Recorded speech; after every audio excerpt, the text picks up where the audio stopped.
Ftehim bejn l-Aġenzija għas-Servizzi Korrettivi u l-Assoċjazzjoni għall-Annimali Abbandunati ser wassal biex numru ta' priġunieri jibdew jaħdmu mal-għaqda volontarja bħala parti mill-programm tar-rijabilitazzjoni tagħhom, dan b'enfasi fuq ir-reintegrazzjoni tagħhom fis-soċjetà.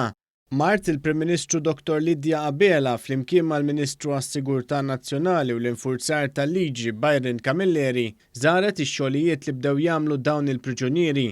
Dr. Lydia Abela innotat kif din hija opportunità tajba għal priġunieri fil-mixja tagħhom għar-rijabilitazzjoni u l-inklużjoni tagħhom fis-soċjetà. Il-Ministru Camilleri stqar li fil-waqt li d-dixxiplina hija importanti, wieħed irid jaħseb dwar dak li jiġri mill-priġunieri wara s-sentenza u b'hekk l-enfasi li l-priġunier ikun lest tal-ħajja tax-xogħol hija waħda kbira.